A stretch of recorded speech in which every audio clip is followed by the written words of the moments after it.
call this meeting to order. Let's rise for the Pledge of Allegiance, please. Teresa, do you want to lead us now? Allegiance to the flag of the United States of America and to the republic for which it stands, one nation, under God, indivisible, with liberty and justice for all. Roll call, please. Director Horvath. Present. Director Rolfe. Present. Director Hetherington. Here. Director Odette. Here. And Director Diamond. Here. Do we have any special orders of business? Would anyone like to modify the agenda? Nobody from the public, nobody from staff. All right, let's open public comment. You have an opportunity to speak on any items that are not on the agenda, and you've got 3 minutes to make a comment. And come on up and let us know what you're thinking. I'm going. Good afternoon. I'm Maggie Schumacher with the Civil Air Patrol. And I wanted to take this opportunity to specifically thank the airport staff and the board for a few recent events that have really helped out our squadron and beyond. We have a team of cadets that trained for a cadet competition for the wing, which is all of Nevada. And it was scheduled to take place down in Las Vegas. And all of the Las Vegas teams actually pulled out of the event, and they lost their location for hosting it in southern Nevada. And so they were going to cancel the event, and we were trying to find a venue in northern Nevada to hold it. And the airport was willing to work with us and allow us to hold it here. So the wing event was able to happen and allow 2 teams to continue on to region at March Air Reserve Base this last weekend down in Riverside. So very appreciative of the efforts and energy to help make that happen for us. And then a couple weekends ago, we had a drone training weekend for Northern Nevada. And that was supposed to be hosted in Reno, but we were struggling with some locations and weather, and most of the people participating were here in Truckee. So the airport was awesome and provided us some hangar space to be able to do one of the practice days and the community room to do that. So I just want to thank you all very much for all of your support and help. And we've been holding more meetings here in this space, and it's been great. So I just want to extend our gratitude and appreciation. So thank you very much. Thank you. Any other public comment? Hello. My name is Nikki Riley. I'm probably a familiar name because I submit many complaints, more or less over the years. More since I learned that you guys track that and that there's some importance there. But anyway, I have lived in Truckee since 1998. I've been in the same house in Eastern Glenshire for 22 years. So I have a pretty good, I think, sense of, how things have changed over the last many years, and maybe why I've been so outspoken the way I have been. I kind of went around and around. I don't think I've ever been to an airport board meeting, mostly because of when the time of day and work and all that. So I don't want to focus much of my comments on my complaints. I've probably made that quite clear what my gripes are. But I want to focus on a few things, but primarily highlight some of the ways I think that we can work together as a community. I appreciate all of you. I appreciate your service. I was a planning commissioner on and off for the last 20-something years in the town of Truckee, so I'm familiar with showing up. I appreciate the staff. I know how hard you all work and kind of the bind you're in. One thing I did want to highlight, I'm a recent I just started working as a mental health therapist in Truckee. I went back to school. So I'm very familiar with impacts to mental health, specifically with young people. That's a lot of where some of my tension comes from. But I'm really aware not only of the pollutants that the air traffic creates in our environment and that this is just continuing to increase, but how the impacts of noise on our mental health, our well-being. Many of us have spent decades securing open space for us to recreate and be outside, and yet we're kind of encumbered by this constant din of plane traffic, which really impacts that ability to kind of not have to think about things, process, decompress, and, enhance our mental health. So that's that point I wanted to make. My request for all of you as representatives of us, the taxpayers paying into this airport, are a few things. One, I'd love to have a more user-friendly interface with the noise complaint system. I think it's incredibly onerous. I think honestly, it's a pain in the ass. I don't want to spend my day having to log on and fill the things out. And yes, some of it'll autofill, but most of it doesn't. So I think that's an easy fix. Maybe a one-click, or at the very least, we can track the planes to know when you're flying over the homes, it's an annoyance, it's a nuisance. When you fly over my office on Jaboom Street, I can't have the window open because it's so freaking loud.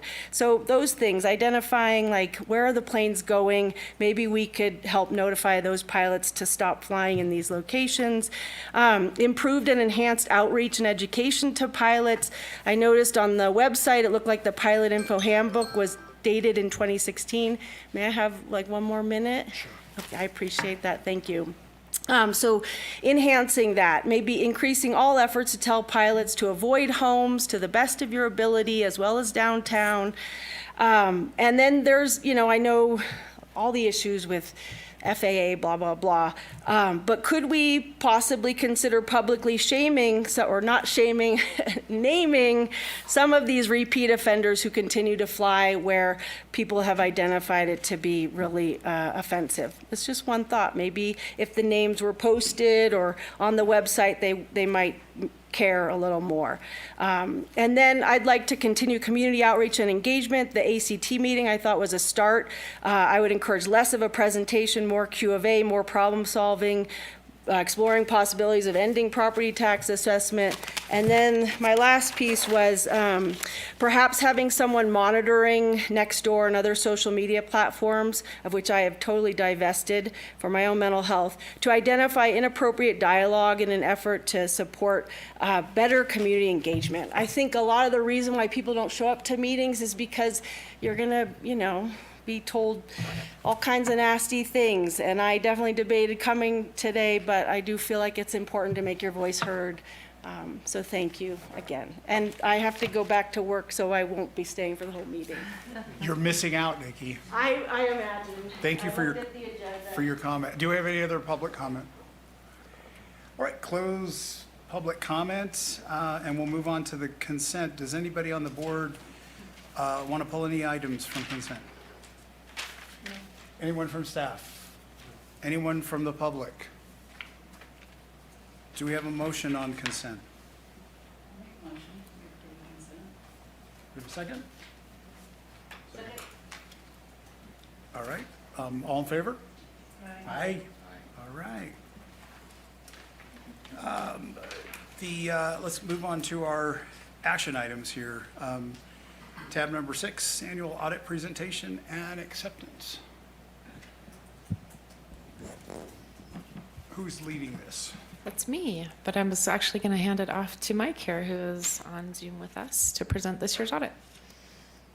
All right. Hello, everybody. Let me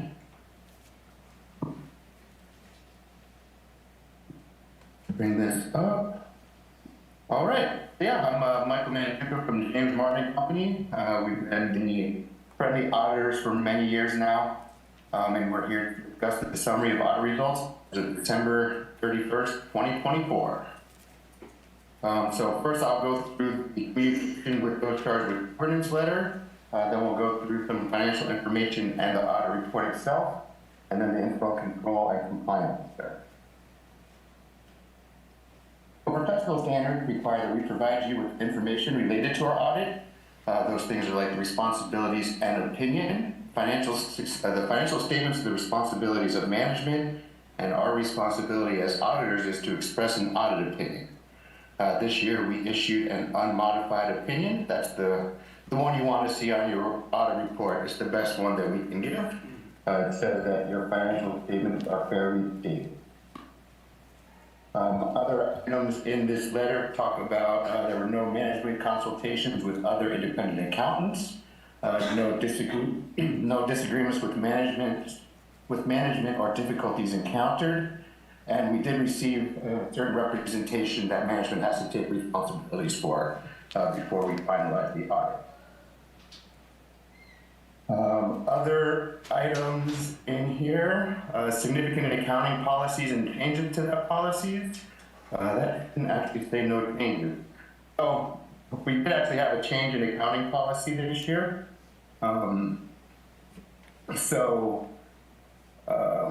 In prior years, Kelly would have to, it has to do with property tax receivable. She would estimate what she would think would be received after, basically for the second half of the year, and then she would record a receivable for that.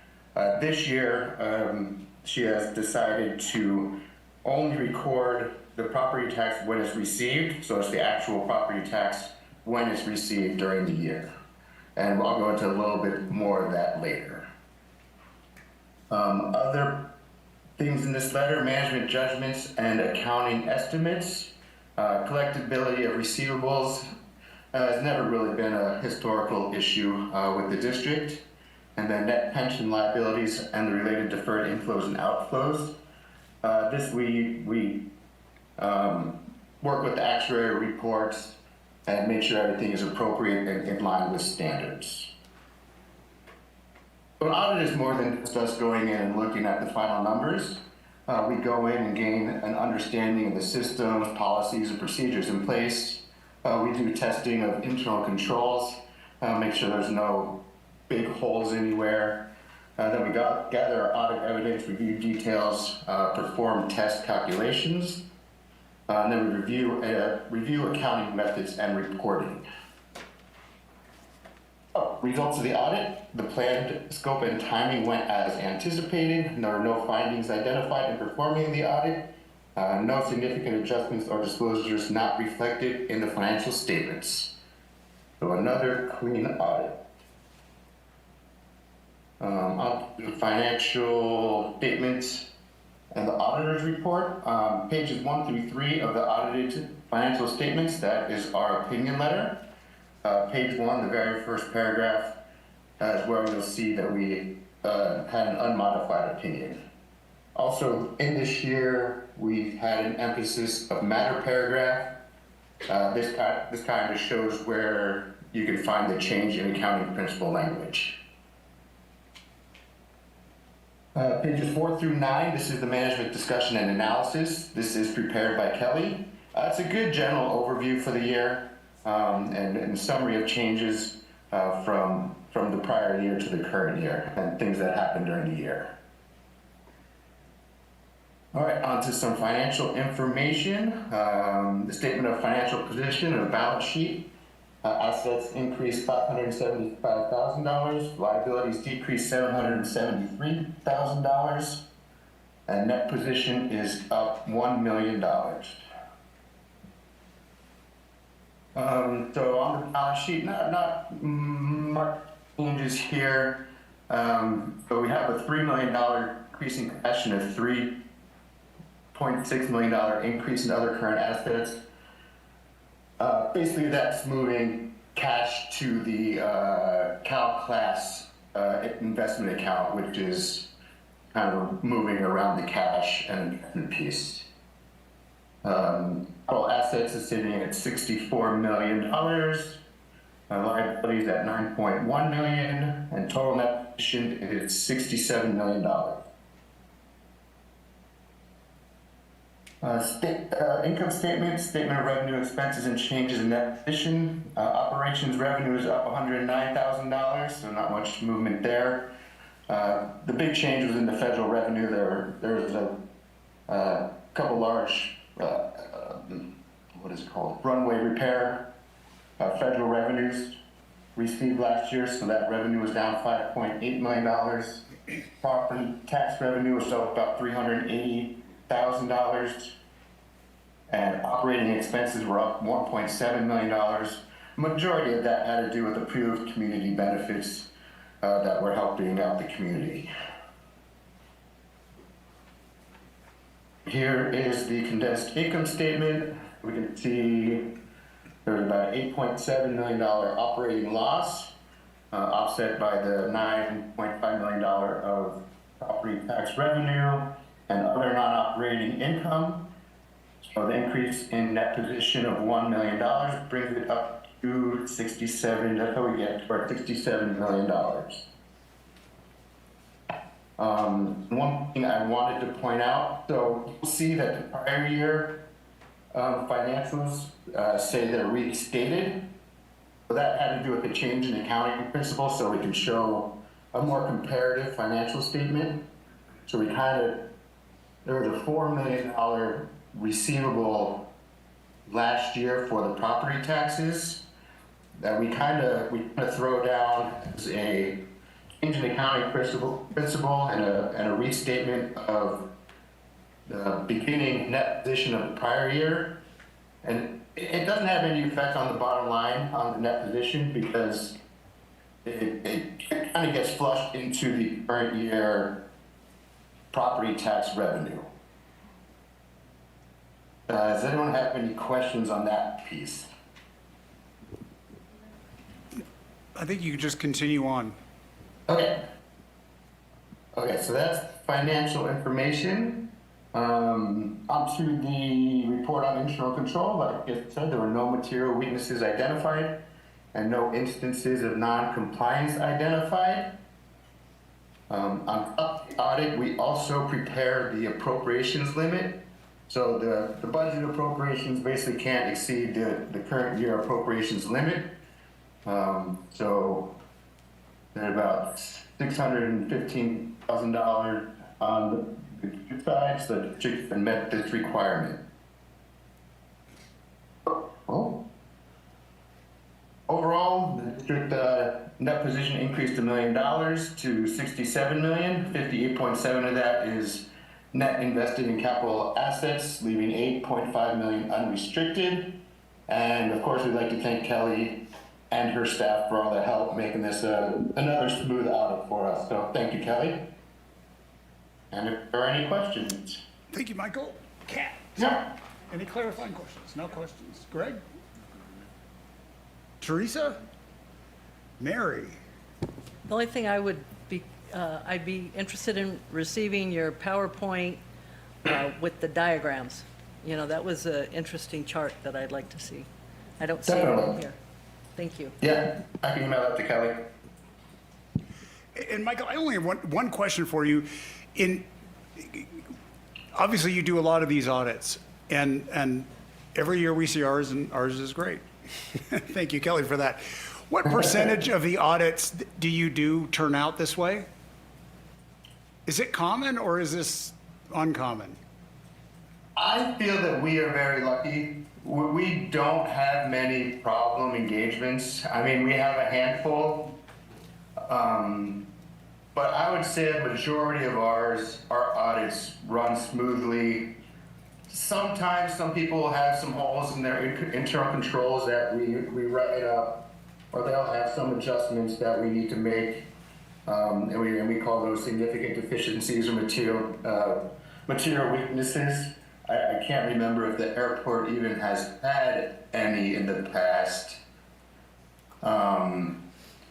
But yeah, I feel we are lucky in that a lot of our engagements run smoothly with no issues. Okay, thank you. Kelly, any staff or Kelly have any comments before we go to public comment? No, just want to thank Mike and his team. They're amazing and they're great to work with every year. We do need to do the appropriations limit resolution after public comment. Next item. Do we have any public comment on our audit? Seeing no public comment on the audit. Do we have any deliberation on the board? Any thoughts? Do I have a motion?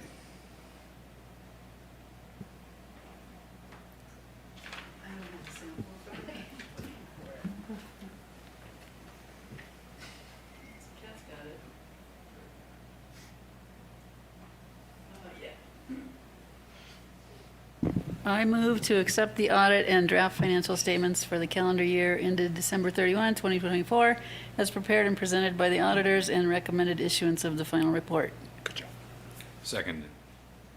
All in favor? Aye. And opposed? None. Motion carries. Thanks, Michael. Thanks, Kelly, and your team. Awesome job. Thank you, guys. Okay, item number 7, approval of resolution 2025-04 appropriations limit. Kelly, is this you too? It is. So this is what Mike was referring to in his presentation. We've calculated it, I calculated it, they calculated it, we came out with the same number. And so we just need to approve that resolution. Okay. Any clarifying questions on this from the board? Nothing on this side? Any public comment on this? Do you- I'll make a motion to approve resolution number 2025-04 of the Truckee Tahoe Airport District to establish appropriations limit for calendar year 2025 Five. and second? waive the reading. Any second? Yeah, I'll second. All in favor? Aye. Any opposed? No. Motion carries. Thank you. Item number 8, apron A2 funding and financing options. Thank you. I'll take that one.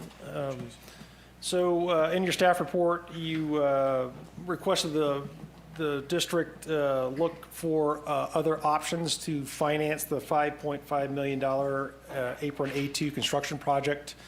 We have $1.4 million available in AIG and AIP funding from the FAA. So with the remaining portion of the project that was not, didn't have a funding source, we reached out to Oppenheimer to work with a number of different banking financial institutions to obtain quotes through an RFP process for a $4.1 million loan, essentially, for the airport to consider. They've done that. They have a presentation and discussion today and are available to answer questions. And I will stop there and turn over to Eric here. Great. Thank you, Rob. I appreciate it. Good evening, everyone. Good evening to the board, district staff. My name is Eric Stanek. I'm here on behalf of Oppenheimer. After that wonderful, beautiful introduction by Rob, joined by my colleague Rick Brandis, and we had the pleasure of serving as placement agent for the district's proposed financing for their Apron A2 project.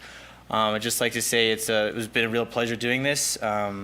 I really did enjoy it. It's great to be here to present, to talk to you all about this, and I think we can really get to a great financing solution for this project. So to begin with, I'd like to talk about all the lender follow-ups that we conducted. The list of banks is to your right, and we went out to 15 different banks for this financing.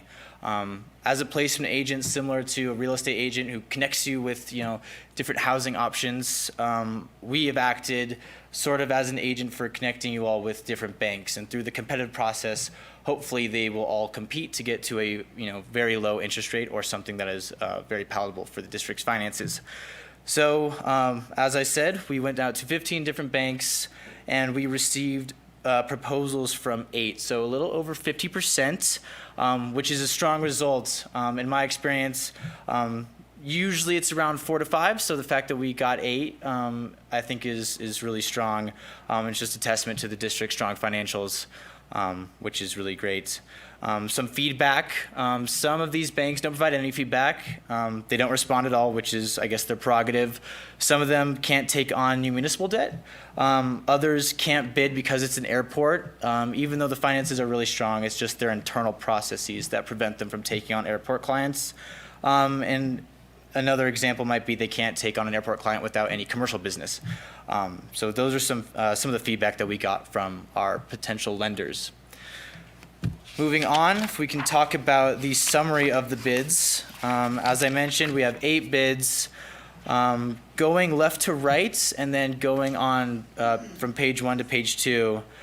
You'll notice that the interest rates are in escalating order. It's my understanding that the interest rate is the most important thing for the district, so that's why I wanted to organize it in that fashion. There are a variety of other terms and provisions that we can discuss, but for right now, that is the order of the different proposals. So you'll notice the very lowest proposal was... We'll bring that up on the screen just a second. Lauren's pulling that one up. I believe the board had that via email here from Kelly. We'll bring up the bid you were talking Okay. about. Thanks, Rob. Just a second.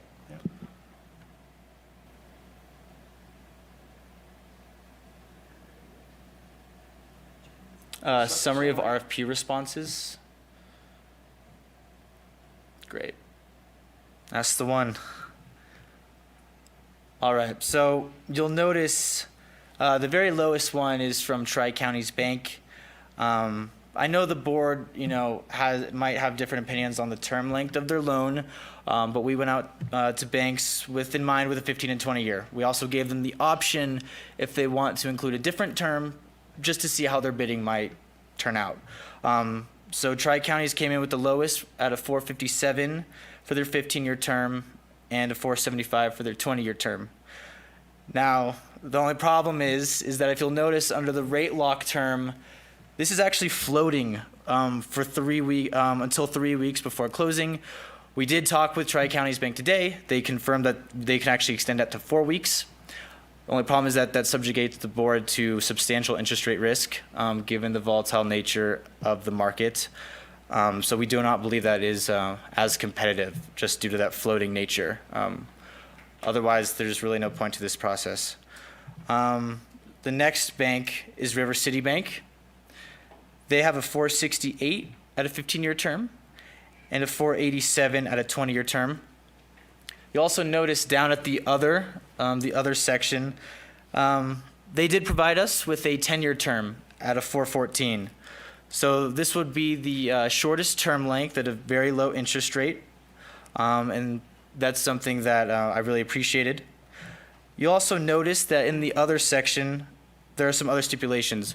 So River City would require the district staff or district management to have an in-person meeting with the bank's executive management. From our experience talking with River City, they're very interested in having a depository relationship with the district and with their municipal clients. They're not requiring that here, but they are requiring the meeting. And that's something that they very much are looking forward to. That's something that they really value. So please take that into consideration. Please think about your own depository relationship with your current bank. Going on, we can talk about the prepayment terms. So just as some context, the prepayment allows for you to essentially refinance this loan in the future, given interest rates go down. And you want to save the district taxpayers some money, you can refinance this at a lower interest rate and generate savings. You'll notice that with each of these term lengths, I've asterized the different prepayment terms. So in the beginning years, you're going to have a premium. For the 10-year term, in year 1, it's going to be a 5% premium. At year 2, it'll be a 4% and declining to par in year 6. You can repay it at par. You explain that? Yes, so if you refinance this in year 5, or I'm sorry, in year 1, whatever the value is of what you're refinancing, there's going to be a 5% premium on the principal amount. So it's an extra cost. That's to basically deter to kind of protect the bank from call risk. So what if we pay it off and don't refi it?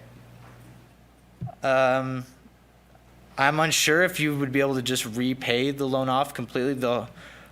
I do believe that there still would be a premium. Yeah. It would be considered a prepayment if they pay it off. There would be a premium. Okay. So yes, there would still be a premium. Yeah. Great. So yeah, moving on. You'll notice that there are different prepayment terms for each of the term lengths with various premium amounts. Moving on, we have Everbank, who also provided quite a competitive proposal. Their 15-year term is a 475. Their 20-year is a 490. They have a rate lock for 60 days. And their prepayment is pretty simple. For any of the term lengths, they just have 3% premium year 1 and 2, 2%, 3 and 4, 1%, 5 and 6, and then year 7, it's at par. And then you'll also notice in the other section, they did provide a 13-year term at a 460. Great. Just to, Yeah, please ask questions, yes. so I was just going to say, if we could let you get through your presentation and then ask all the questions. Otherwise, I feel like we might get off track. Is that okay? Just clarity. Yeah, I think there's a lot of terms he's throwing around that I understand that maybe not everyone understands. Right, so note down the terms you don't understand. Yeah, happy to elaborate on any terms. And then the final one I'd want to look at is Banner Bank, just because their 15-year term is pretty competitive at a 472. Just something to consider, depending on what term length the board would like to proceed with. We do have we have 4 other proposals on the next page. These we don't really need to get in with because the interest rate is just substantially larger. But if anybody has any questions on those terms or those proposals, happy to talk about that as well.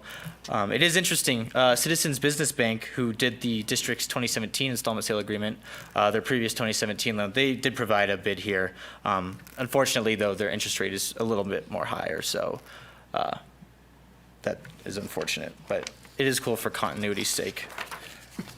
And then the final thing I'd like to look at, Kel, if we could bring up that email with the financing, the summary of the financing scenarios, unless we'd want to talk about any of the proposals before we discuss the numbers. Sure. Yeah. There might be a lot of terms, but happy No, to- it's just that paying off at par, that's what's left to pay on that. So if you've paid in for 7 years and you got to pay 2% or whatever, that's just on what's left remaining. Okay. Yep, that's right. Are you done? Yeah. No points? No origination fee on these? No origin fees. They do have legal fees, though. I saw that. Yeah. And then Tri-Counties is offering 7.5 basis points reduction if we deposit money there? That's right. I would need to look at the term sheet again, but there is a cap to how many basis points you can have per deposit. Okay. That was it for me. Greg? River City just wants to make the pitch? Yeah. Okay. For the They have a- depository they accounts. They do like their depository relationship, What but you don't have to do that. You just need to. Understood. What would the attendance requirements be for that meeting? We would have to iron that out. I believe at least some member of the executive staff would need to attend that, Okay. but we would iron that out with River City should you choose to proceed with them. Kat, any? I actually do want to mention one more thing with River City. They do require insurance coverage. We did talk with River City today, and we are trying to get them to waive that in the event that the district does not have some of the insurance requirements that they require. I just want to bring that to the board's attention, but that will be ironed out as soon as if we choose to proceed with them. Any other questions at this point, or should we let him continue? Carry on. Great. Okay, the last item I'd like to look at is the summary of the financing scenarios. I've laid out River City Bank's proposals, EverBank's proposals, and Banner Bank's 15-year term. A lot of numbers, just as a high-level overview. You'll see on the far left the par amount. This is the project fund for the district's Apron A2 project, plus the cost of issuance. That's going to be the same for every single proposal. Next, I've laid out the interest rate. These are from the proposals. They escalate as the term length goes up, which is pretty standard. Next, I'd like to have you all look at the all-in true interest costs. This kind of looks at, the interest on the loan, but you also need to take into consideration the cost of issuance. So that the all-in TIC, all-in true interest cost, is kind of just the general true yield of the district's financing, because we want to take into account the cost of issuance. The next 2 items I think are very pertinent to the board, and this is, I believe, kind of what this decision hinges on: your average annual debt service and your total debt service. If you'll notice, as the term lengths continue, average annual debt service decreases, but the total debt service increases because you're taking longer to pay off the loan amount. So just depending on the district's, appetite for debt, I know that you all only have the 2017 installment. and you have fantastic debt service coverage. There is a covenant that that the revenues equal 1.15 times the maximum annual debt service. You all far exceed that, so that's no issue. But just depending on your appetite and what you believe is in the best financial future of the district, is whether you want to go with, a smaller term and have higher average annual debt service, or if you want to extend it out over a longer period of time, that would lower it, but your total debt service would go up. And debt service, for those of you who are unfamiliar, is the total principal plus interest. That's what I mean by that. But yeah, those are kind of the overview of these financing proposals. Obviously, the numbers are very important, but considering all the other items that are in the proposal, such as maybe the insurance coverage, the meeting, your term length that you'd all like to proceed with, we have a lot of options. So we're in a good place to be quite flexible with what you all believe the future should be here for the district's finances. Okay. And happy to answer questions. Do you have this for Tri-Counties? Microphone. So we didn't run the tri-counties just because of the floating interest rate. So since that changes every day, it isn't very pertinent to look at their financing numbers because that would change daily. If that makes sense. If you'd like me to elaborate, I can do that. No, I understand the floating nature of a rate, but given today's rate, and assuming it was the same when we were able to lock it, I would have liked to have seen these computations on it. Right, but it would not lock until 3 weeks prior to closing. So that information would unfortunately not be very relevant. Okay. But yeah, if you'd like me to run, I can run those as well for their rate that they have, given it hasn't changed. Okay. That's it. That's it. Mary? The insurance coverage by River City Bank, what does that mean? Yeah, so they have a various insurance coverage requirements. One of them I was able to get them to waive was the rental interruption insurance. This is something more unique if the district was pursuing a lease agreement. If they wanted to lease out one of the district facilities, then they would require rental interruption insurance. We got them to waive that because this is a pledge of the revenues of the district. It's not very pertinent. Other than that, they have a variety of other insurance requirements. I would have to grab the terms, the term sheet. But yeah, those are something we want to iron out because we need to discover if the board has those available. If they don't meet up to the criteria, we would need them to waive that. Perfect. Thank you, Rick. Appreciate that. We have pretty extensive coverage across a number of sectors, so I'm sure Yeah. we'd meet the requirements of what would be asked of us, Yep, so I'm looking at this. They including need- business interruption. Yeah, public liability insurance, casualty insurance, workers' comp insurance. They need the limit of, for example, the public liability to be $1 million per occurrence. So just a variety of different insurance levels that we would have to, confirm.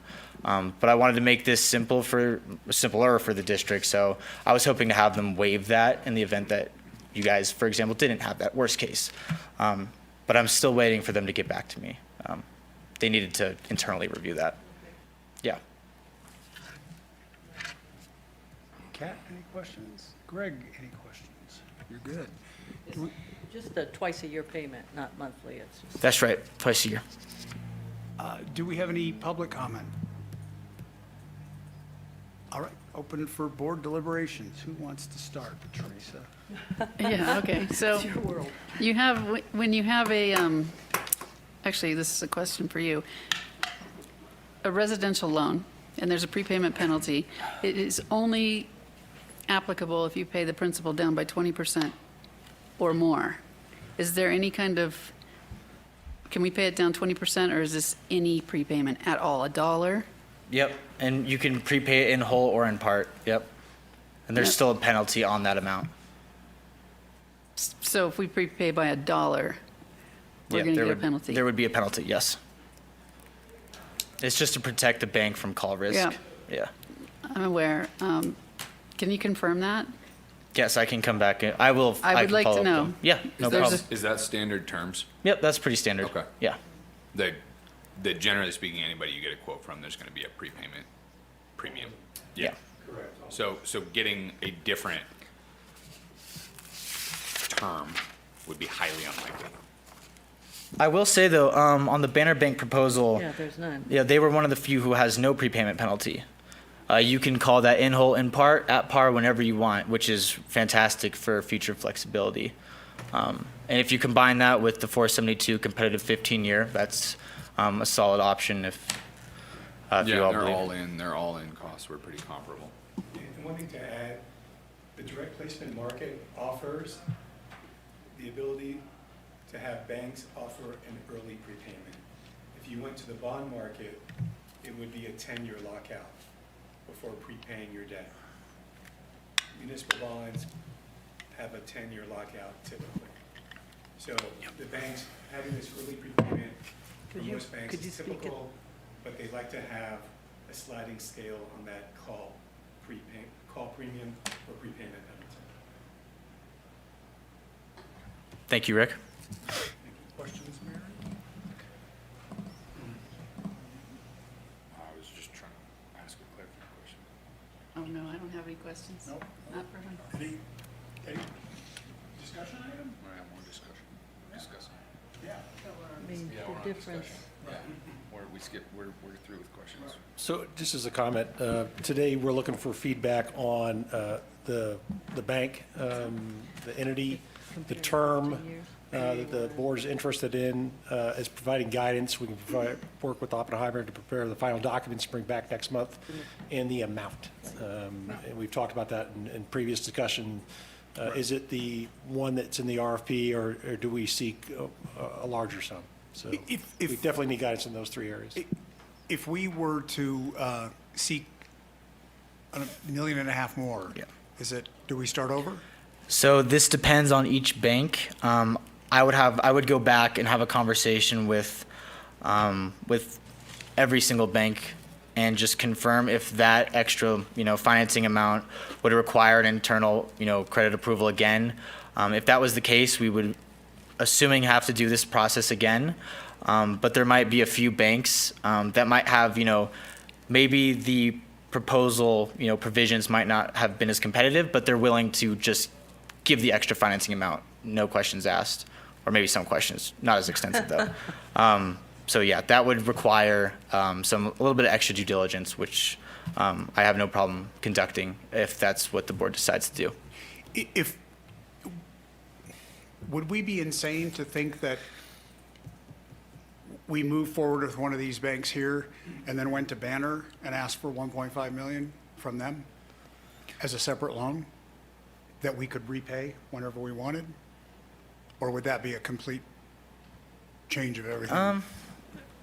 It would also be a double payment for the actual Yes. loan origination, essentially. Okay, but it what would I'm cost thinking us a lot about, more. if we factor in the early repayment, Banner doesn't have.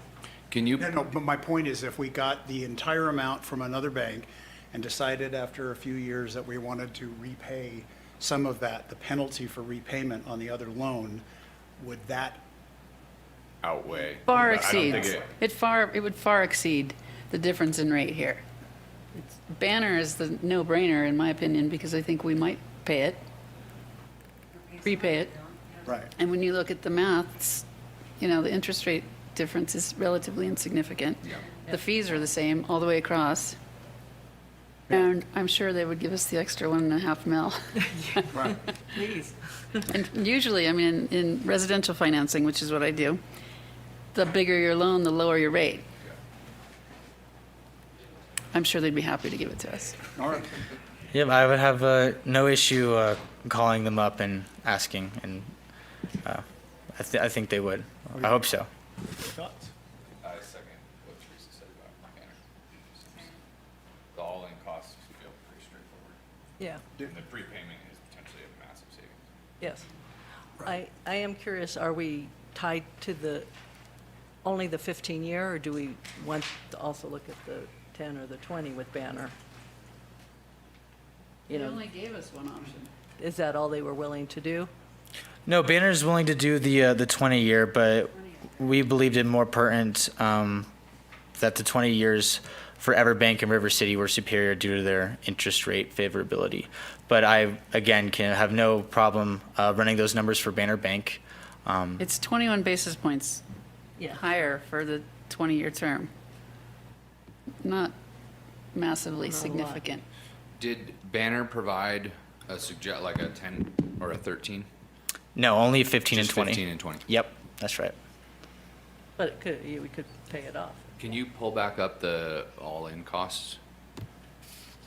Is that, Oh, wait, oh no, that's BMO, never mind. yeah, so on a 15, it beats Everbank and it's 0.04, It's insignificant, it's a couple thousand. yeah. You're just Teresa, doing is the that, 15 that's 4 comparative. basis points, right? 498 to 502, is that 4 basis points? Need a calculator, but yes.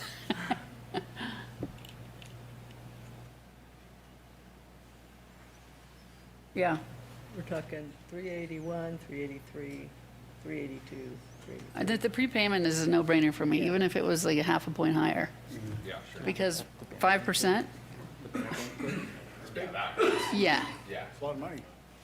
That hurts a lot. All right. The good thing is we are not starved for options. So Yeah. whatever we want, we can have We it. should discuss, at Rob's helpful direction, we should discuss 15 versus 20. Yes. I don't have a strong view on this one. I mean, what else do we have coming up that we're going to need to finance? Don't know. but- Nothing, not likely? Apron A3 maybe Yeah. possible. No, I mean, seriously, I like 15 years. Yeah. There's nothing in the 5-year horizon that's Yeah, significant. 60,000, it's 5,000 a month extra. Well, we're not paying I mean, monthly, but considering yeah. we were It's paying forever. considering paying it outright, Yeah. Right. and 15 and 20 are our preferred options, we don't need to add more interest. And they'll so. probably call us when it's time to refi because they want to keep the business. Is it, Yep. why does Banner have no early payment penalty? What's the catch? What's the catch? What meetings do we have? Yeah, I can't speak to Banner personally, but I do believe it's in the interest to remain very competitive. They, I don't believe, do as much municipal business as maybe some of the larger banks that they're competing with. So to remain competitive, that might be one of the provisions that they know that they can kind of beat out larger banks on. Where's Banner based out of? I am unsure where they're based out of. Have you done loans with them before? In my personal experience, no, but our team has. And no problems? Not that I'm aware of. It's an online Grass Valley, That's far. I like that. So we like 15 years, we like no repayment. And we like the presumption that Banner will go higher without having a problem with us. Did you do anything about it? Motion? Yeah, we need to come up with a motion. There's a sample motion I- in the thing. If I Can't make a motion because we Yeah, don't have. we need direction and guidance. We'll bring back the specifics for the motion of the action next month, but the direction of term, amount, and bank would be good direction to hear today. And I So just the want to motion that's in note, the staff sorry. report shouldn't be there? Yes, Yes. thank you. For these rates, Can't to make a be, motion, though. for these rates to be locked, we do need this financing to close by July 23rd. Okay. Don't imagine that will be a problem, but just wanted to point that out as the last item. You know, I like the Banner no prepayment. Love that a lot. But if the other banks know that, that's why we're liking Banner, would they change their prepayment scenario?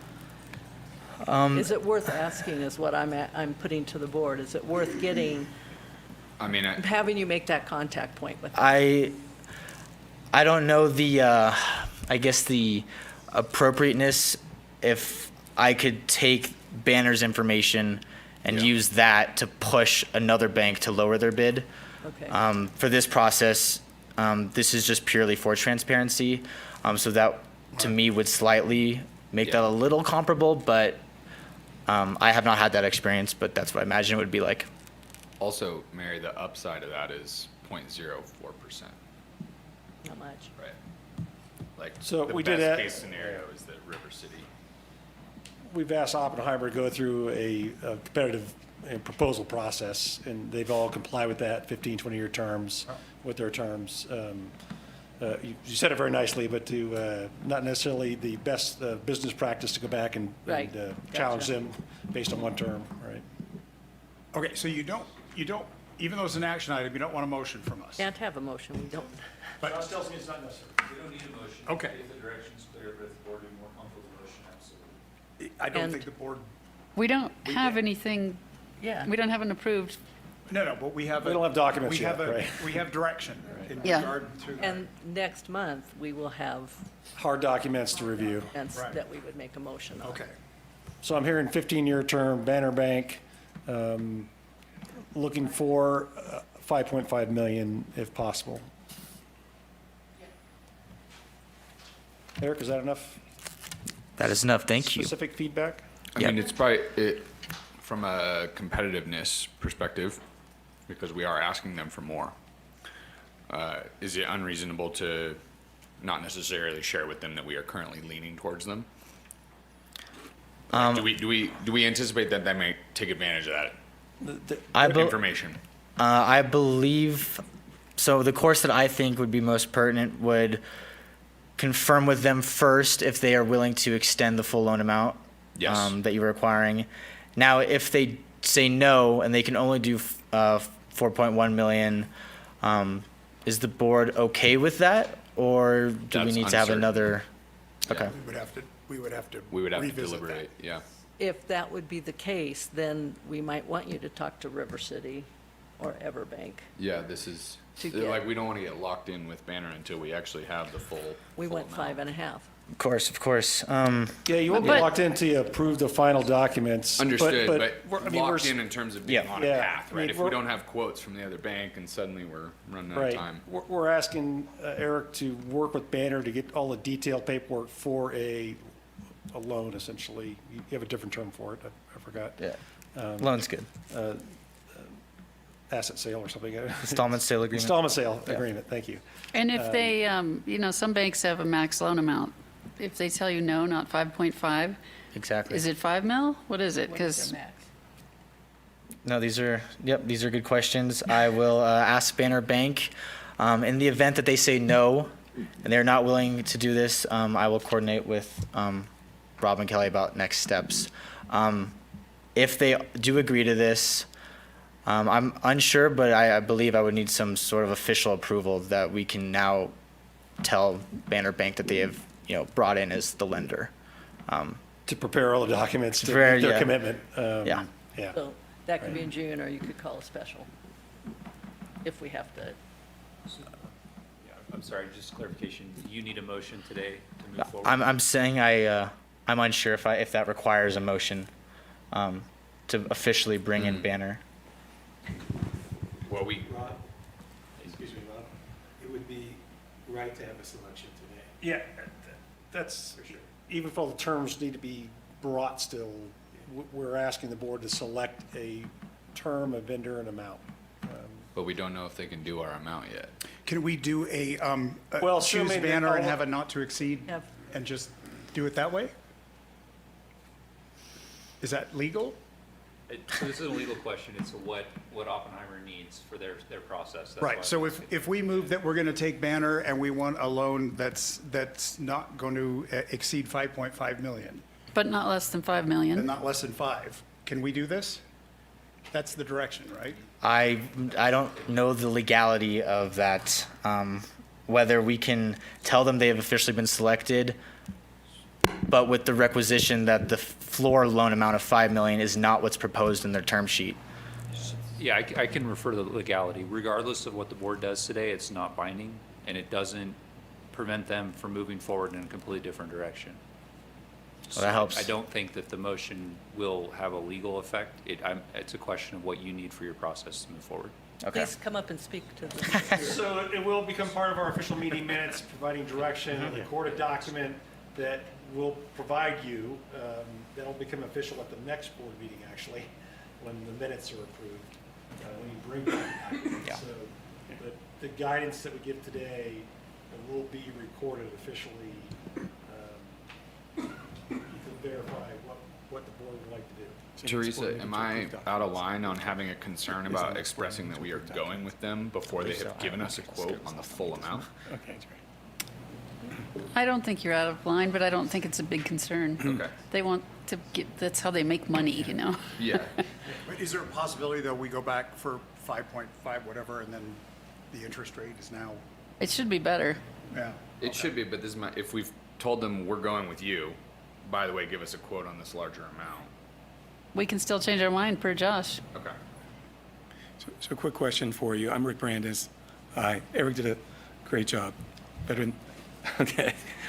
My question to you is, if Benner Bank has only approved 4.1 million and they won't go any higher, to save time, do you want us to contact, definitely give us Number 2 and instruction 3? to contact River City and Everbank to see if they will go to 5.5 million? I would say I would say yes. Because then that would be the motion, or however you want Wait, to couch it, I'm not certain the instruction. that we want to take on a prepayment penalty under any case. I'd rather write a check for the extra, I was thinking the same thing. personally. Write a check for the extra.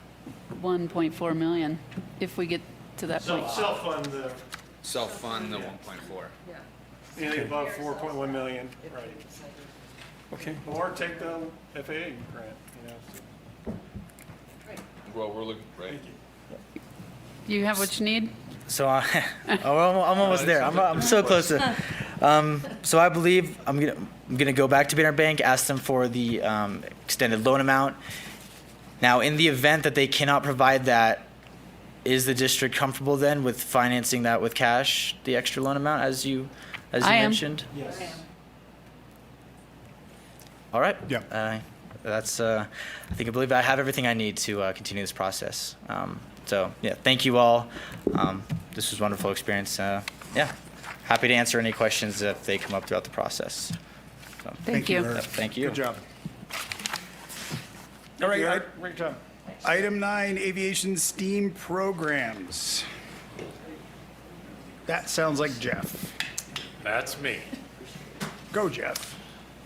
Lauren, could you bring up the staff report, and then we'll bring up the PowerPoint slide.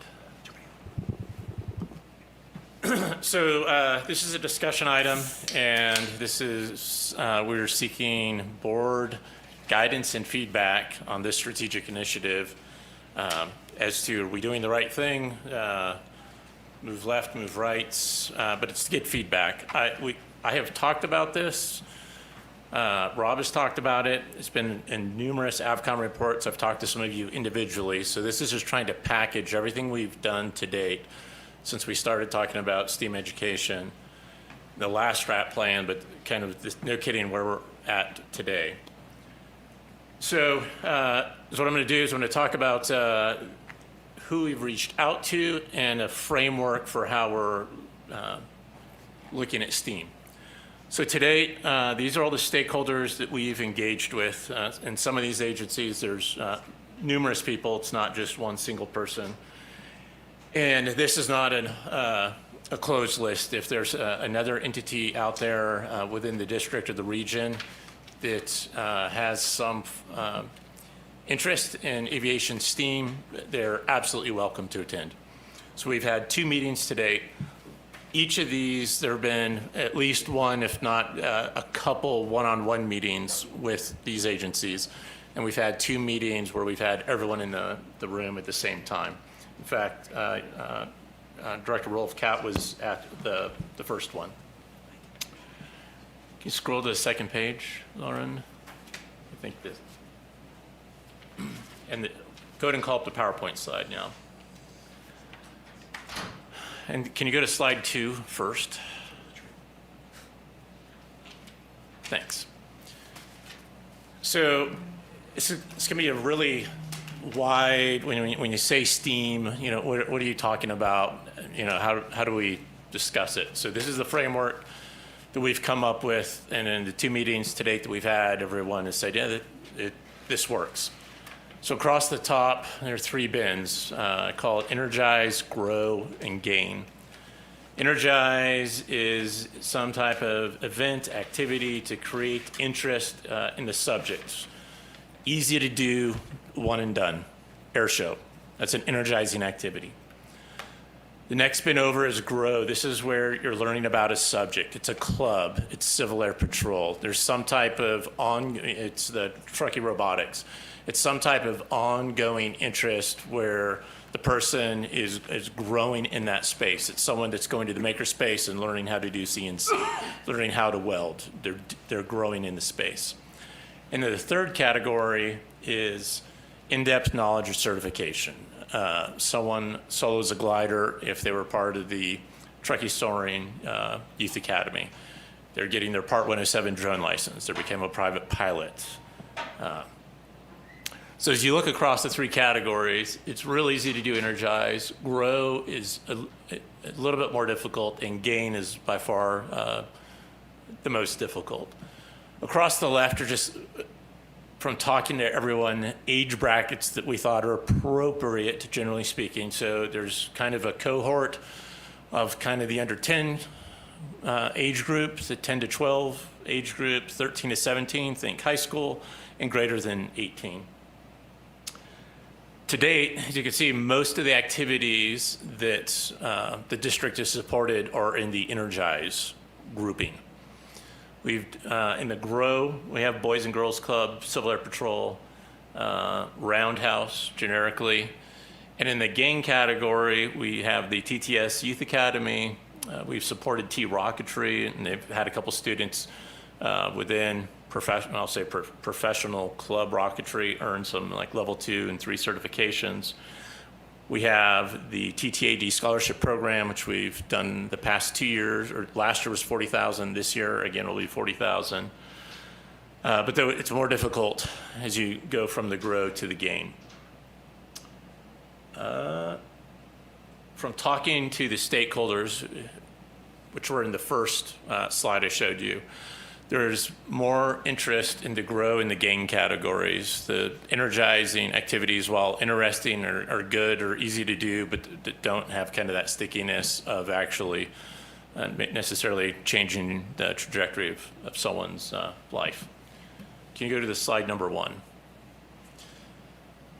So with that as a framework, and we talked about what the landscape is, what are the things you kind of need in order to conduct STEAM engagement. So we have 4 bins.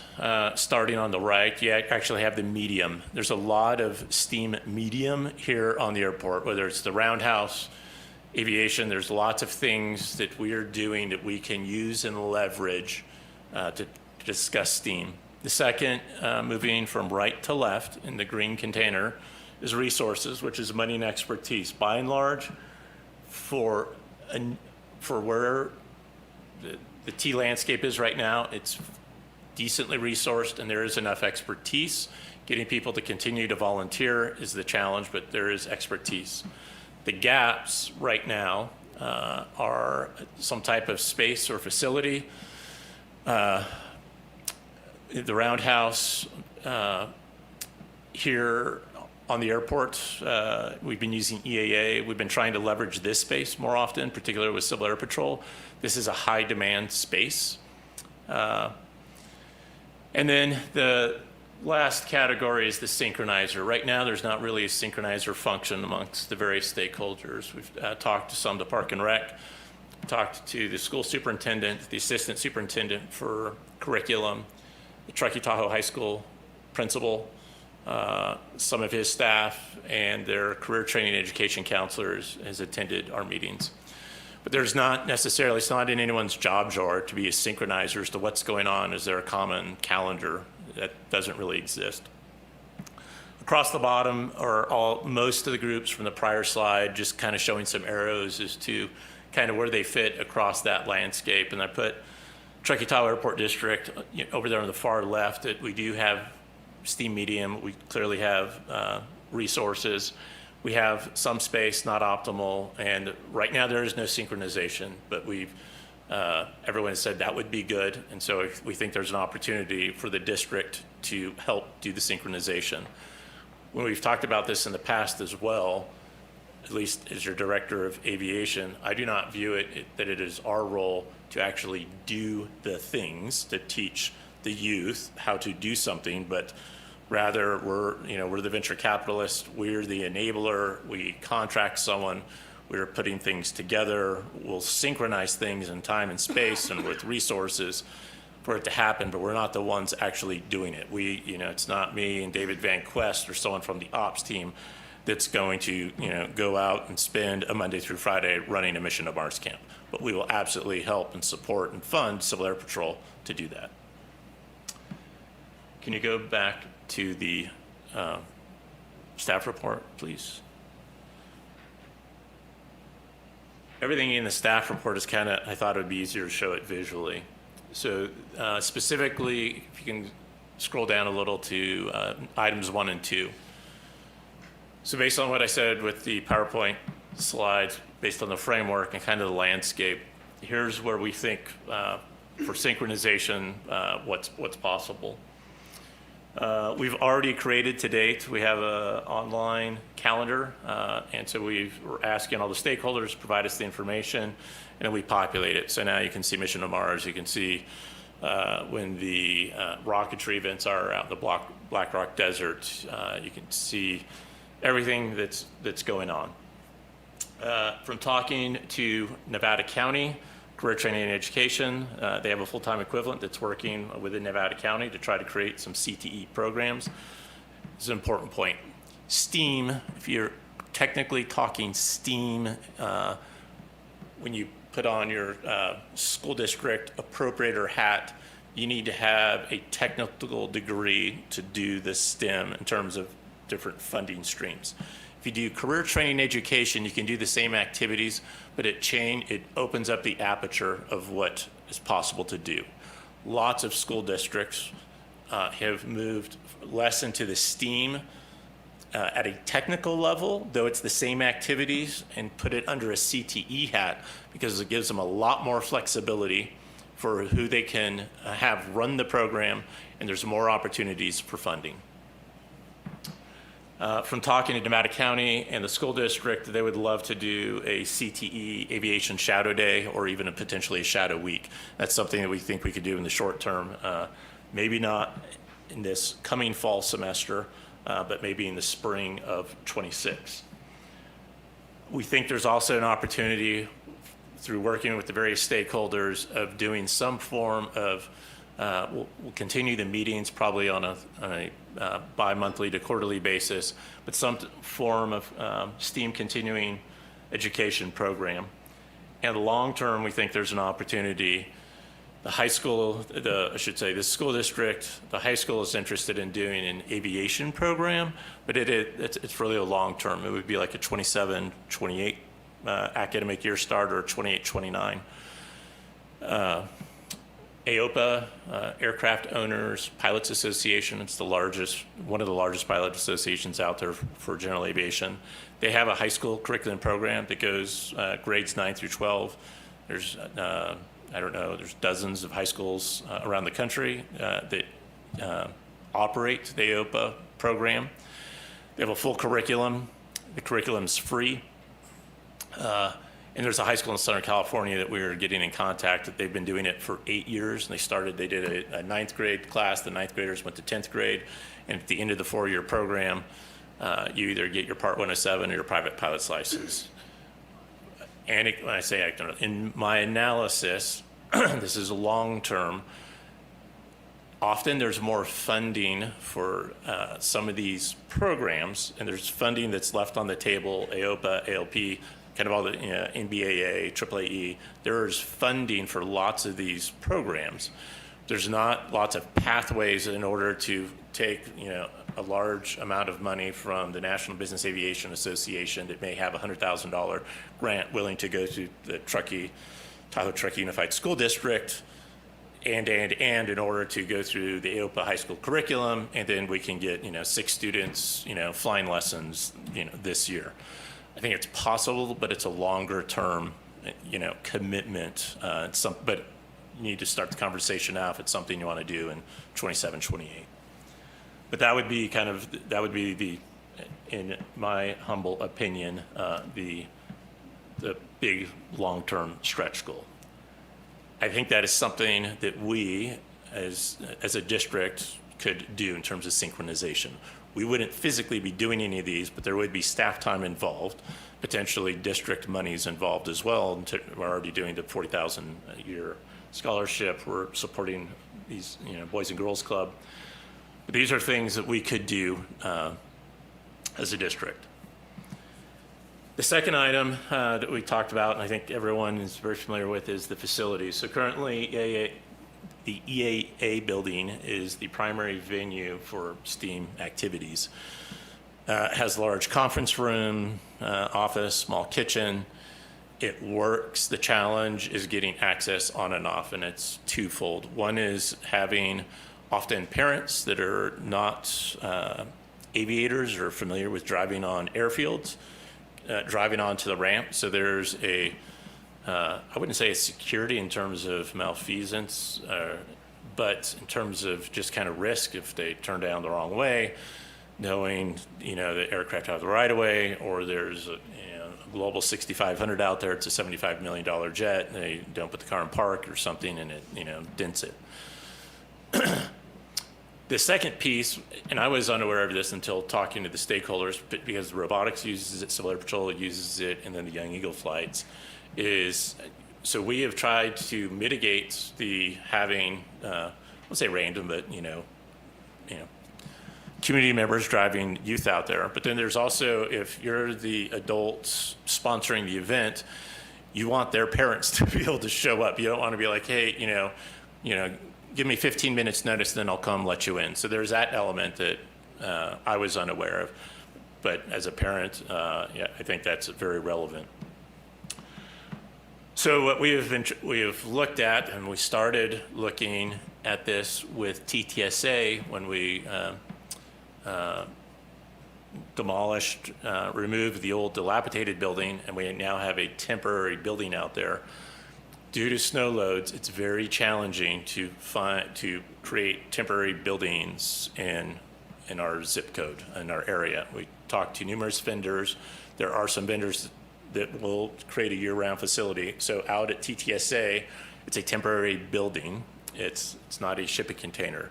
It was only permitted, it's only for the summer months because it is not built structurally for the snow load, particularly if you're gonna have people in there. So the one option available is a containerized office building, and those can be permitted. I'll say they're fairly easy to permit, but it can stay out in the elements year-round due to snow load. Can you scroll down, Lauren? So here's an example. This is from, if you went to Tahoe Donner and rented skis this year, as they're redoing their lodge. They're working with this company, United Rentals. This Family Systems is called the Workplex. You can see what it looks like inside. There are various configurations from 2. So the picture top center, that is a 2 shipping containers connected. It's hardware-briced floors, really nice inside. There's various configurations based on how many offices you want or storage, and you go up to 5 wide. Originally, we were looking at something potentially smaller to see if people would be interested in using it. From talking to all the stakeholders, it's only useful if it's big enough to have 25, 30 people in there, where you can have a Civil Patrol meeting, where you could have a Young Eagles events, discovery flights. So that would probably be what they call, quote, the 5-plex. There's also options for bathrooms that are, you can see in the upper right, climate controlled, plugged in, or depending on where we placed it, maybe we don't need that at all. The initial thoughts are, if you can scroll down, Lauren, thank you, where the old Hangar 2 pad was, adjacent to the park, is flat. There are utilities all right there. It affords parking and both airside and landside access. And then it's hard to see in the call out, but there's the ADA, there's a pedestrian ramp right there. And there's actually the ADA ramp right there. So there's easy opportunity close to the building, flat space with utilities that could get us a steam building. It wouldn't have to be only for steam, but I would put forth it would be predominantly for that. And this is something we could do within 90-ish days from the word go, at a price point of somewhere between $50,000 to $75,000 for a 12-month lease. I say that because it depends on what's available. Kind of like the last presentation, if they have one that's slightly used, it's one price. If it's a brand new one, it's going to be a different price, depending on how many office spaces or the configuration would change the price. But it's somewhere in that magnitude of price. So this is the one option in terms of the facilities if we wanted to help satiate that, what I'll call a gap. This is something that we could do, and if we were to do it, the soonest, it would probably be after the Apron 2 construction, because I think there'd be a lot of activity there and probably not realistic to do it. But this might be something we could do as early as this fall, if, depending on what the board's thoughts are. So I will pause there, talked about the framework, the 3 bands in the age groups, talked about some of the landscapes, from talking to the stakeholders, and staff analysis. There's an opportunity for synchronization. There's also an opportunity for here on the airport for a facility. And so what say you? Are we the right wavelength? Are we not? More cowbell? What say you? Always more cowbell. Always more cowbell. Kat, Oh. any questions from you? No, Greg? No questions, but exciting to see it. Yeah, I like the containers. You mentioned EAA. I mean, I guess this could be a place where they do meetings, but they're still going to need their building down there for people who are Yeah. building aircraft, right? Well, if for young Eagle flights, we could do it right here, because Okay. we could have the aircraft, park right there. Longer term, the EA building is projected to be removed. There's visual obstructions that the FAA has identified, so at some point that would go away. But particularly if we did a widening, lengthening of runway 0220.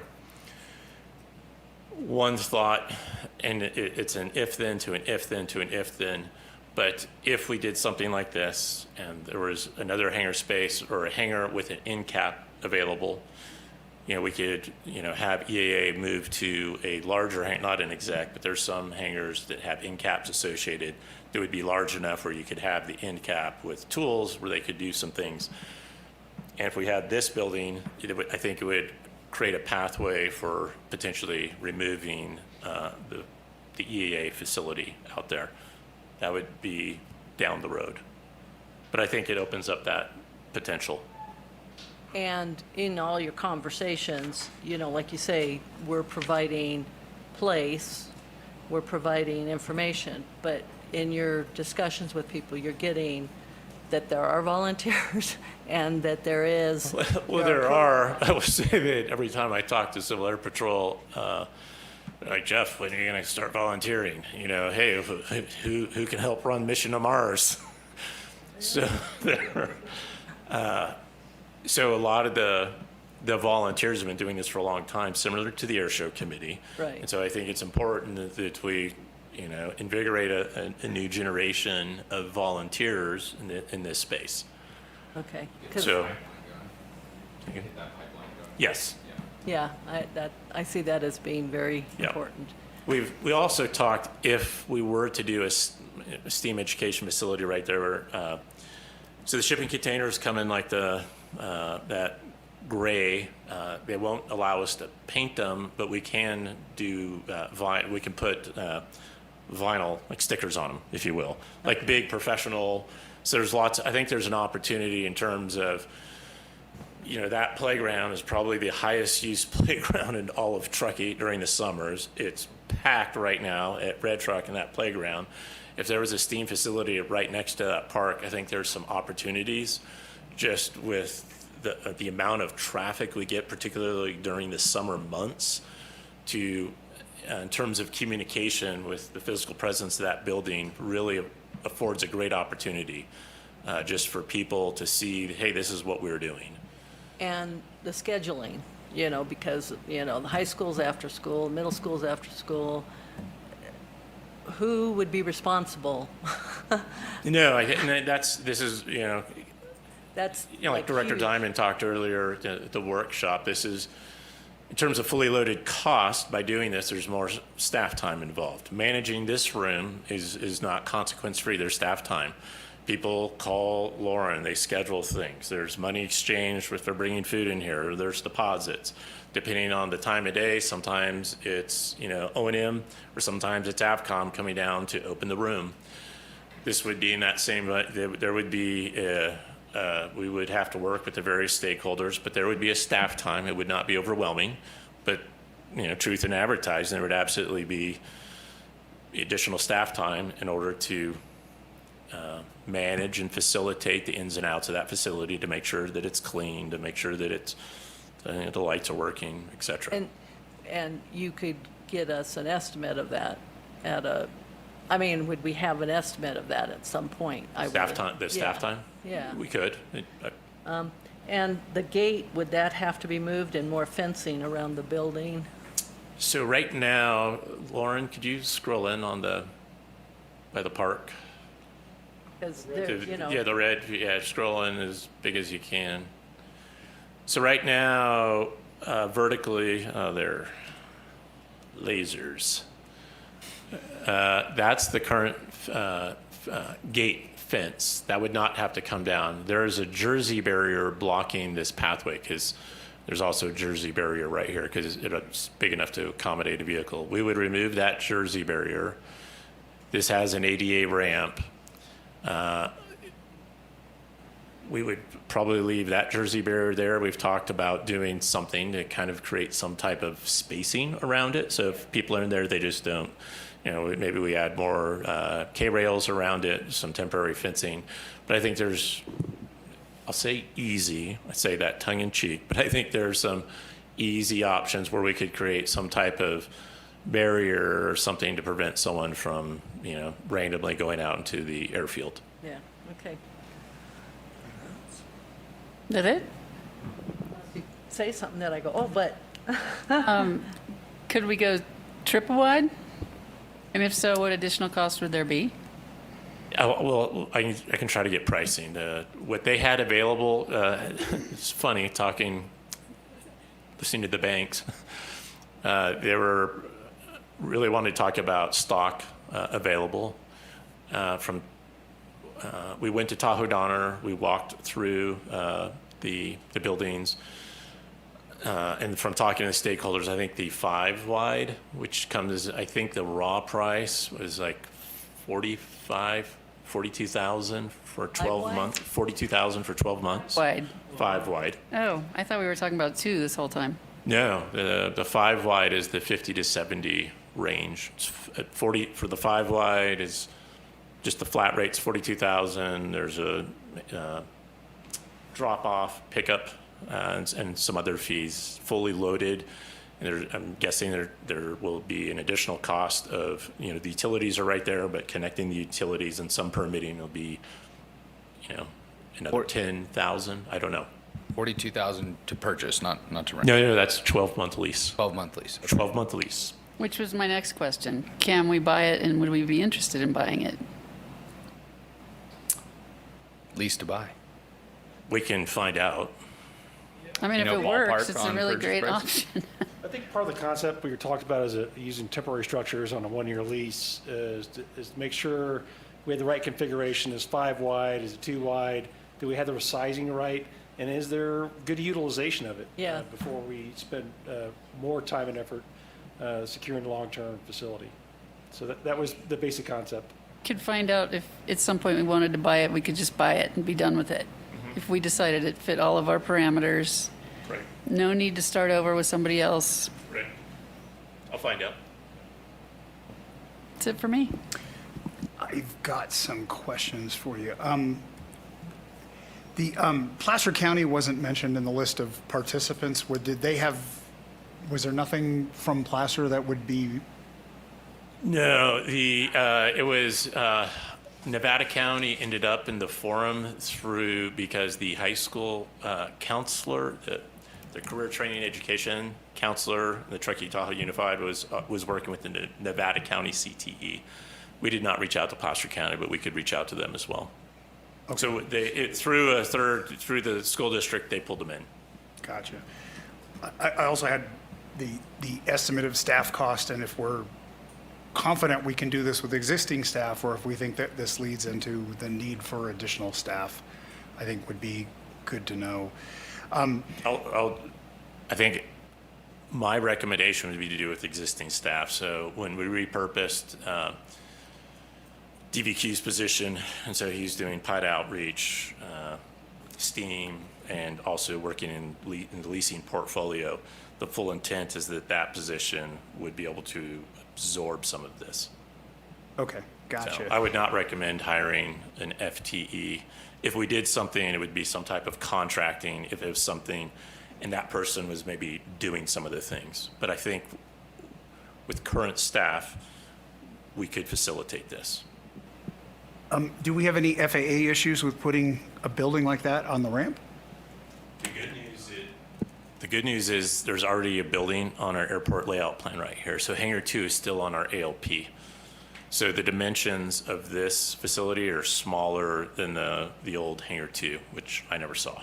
But as far as the use of the building, Yeah. is that going to be an issue? That's something we're going to have to look at. Mary brought that up as well in our conversations is with our CLUP, our airport land use plan. There are limitations within certain zones. I think this is the B2 zone. We'd have to look at that more carefully and make sure the type of activities we're doing there are supported in the land use plan.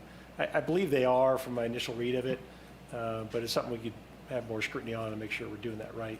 And it would be similar to the activities already taking place at the EAA to some degree. Right. And if there was an issue there, and I realize this takes it off the ramp, which is a convenience issue, could it go across the way? You could. We looked at that as well. Absolutely, you could. There would be more costs. There would be some ground. I mean, we could probably do the leveling, but there were not utilities directly there, so we'd have to run some utilities. I don't think it'd be an astronomical cost, but it would be more. Gotcha. In the discussion, particularly with the EAA and Young Eagle flights, and kind of as an afterthought, as we talked more and more about the two locations, so we talked a lot about putting it across the street, kind of where the dirt parking lot is by the pump house. Yeah. And Hangar 2, we even looked at, what if we did something over by Lyft? One of the strong suits of this location is both the ground and airside access, with parking right there with an ADA ramp. So it's ready-made, and then I think kind of a golden gem is with so many people right there with the playground, seeing something. If we had some, I'll say advertising, but just making the community aware of this is what we're doing for youth in our community in terms of education. We could have things up there, apply for scholarships. It's probably the highest visual for parents of kids of just about anywhere in Truckee beyond dropping their kids off at school or going to some type of school event. So I think there's a real opportunity to have that right next to the playground. Do we have any public comment on this? We're not going to beg you. Thank you for all the discussion. I'll offer something. Okay. I'm Jack Ellis. I'm the Deputy Commander of the Civil Air Patrol Squadron, and we had talked with several directors early on about needing space, and one of the concerns was, well, if we build a Field of Dreams, will anybody use it? To me, this is pretty low cost, low risk, quick. I think we'd want to see what it looks like when it's built, but we've held meetings for our cadets in this room. We've held meetings for our cadets and our seniors in this room by putting up the wall. This is about the same size as the facility that you've talked about leasing for a year, and I think we could get along very nicely in it. It would give us a chance to prove the concept without spending a whole lot of money. We wouldn't be building the Field of Dreams. Instead, we'd be seeing if it's worth building worth building the building, low risk, low cost, very quick turnaround, not a whole lot of permitting required. So we like this idea. Thank you. All right, thanks, Jack. Board discussion? Thoughts, Kat? I'm all for it. Greg? I love it. Same. I think this is a really cool idea, and I think, Energize, we're spending, well, the budget for there shows 250, but with staff time, we're probably closer to 350 or 400. And if we think about how that money is spent, bang for the buck, there's a lot that can happen and grow and gain that is a lot more than a one-day event. And I just want us to be cognizant of that, of bang for the buck in terms of STEAM and valuation of that. Impact per dollar. And what? Impact per dollar. Exactly, which I think you tried to capture in here. And one of the things that you've always talked about, San Carlos, that they do this on a monthly basis or a weekly? Hiller Aviation Museum, yeah. Yeah, and I was thinking, well, we should go down and see what they're doing down there, because it would be a training for us to know what they're doing and how we could bring that here. And then I thought, well, we could bring them up here to make a presentation that would probably be a lot easier and cheaper, and to actually see what those type of programs could be in terms of reaching out to you all and thinking how, Mission to Mars is sold out in an hour. How could we do that on a monthly basis? And what's the bang for the buck on that as compared to a one-day show? And then for the middle school kids who are not sports-minded, how do we approach them? And then, it's an exciting idea. And like you say, it's low dollars, bang for the buck. And I'm also a big proponent of STEAM is much bigger than just aviation. So it's also how much demand there's going to be for this room, for that space, but bringing in the fire departments, bringing in the treatment plant people for treatment, bringing in water folks, bringing in the hospital. I know through the high school, I think they have a healthcare track. But, STEAM is much bigger than just aviation. And that's our stepping stone to develop it, but it can also provide engineering and mathematics and art for many more things, and I want us to keep that in mind. So I like this. I'd like to see hard dollars, handoffs, trade-offs, and, bang for the buck to get to more kids on a longer term, because I think you get a lot more out of a consistent monthly than a one-off day. And it's a lot of money, and how it's best spent. Director Hetherington, to sound like all the stakeholders that we've been meeting with, it's harder to do that long-term engaging, and by removing some of those barriers in the facility. The robotics club run by Chris Martin in town, it's moved around. It's been in EAA. It's been in Lyft. They've done something at Roundhouse. I mean, there's a lot of interest in doing this, but just having the space where they can do something where it's easy to access, and then I think it becomes easier to do. That was like my third bullet down, or that continuing, that STEAM continuum, where we can lower the barriers and have that year-round engagement. It's effectively like a year-round air show or year-round STEAM. Right. But right now we don't really have, I think having a space is, as Jack mentioned, at a low cost point, low risk for 12 months that can sustain a winter, affords us a huge opportunity. See what happens. Yeah, there is that cross-pollination with the Roundhouse too, because that's an older group, but they have a lot of those skills that, that's transferable, those kids to go down and see what's in the Roundhouse, because there's a lot of neat tools in there. And they've been at all the meetings, and they're super excited about this as well. Okay, and, it's that trade-off in terms of the air show, it's a lot of money. Is this the best bang for the buck, or do we take a busload of kids to Stead or to, as compared to disrupting and using all of our staff time here? Just, we're throwing things at the board and see what sticks, but I think you're thinking ahead, and I like it. I also just love the idea that you're looking to consolidate this, because I do feel like we've missed a lot of opportunities by having this piecemealed. And I kind of, I like the use of that space if the FAA will permit that. I think that's a great use of space. I love our creative use for these modular buildings. Yeah, do you have what you need from us? Is there anything you need Yes. clarification on? No, so what I heard was continue acting as a synchronizer, get hard facts, dates, exact pricing for what a facility out there would look like, and to dot the i's and t's, we can work with Mead and Hunt, our airport planner, just to make sure that there's no regulatory stopping us and to move forward with everything here. And so that this doesn't get stalled, would the board support moving that location across the way if the FAA, Mead and Hunt, find that it can't happen there, just so that they don't get stalled? Yeah. Okay, Okay, great.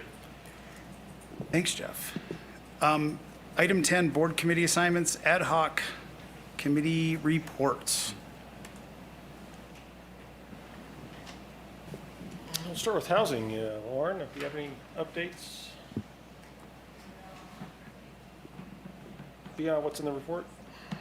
Or highlights? In the report, I don't have anything further to share unless you have questions. Okay.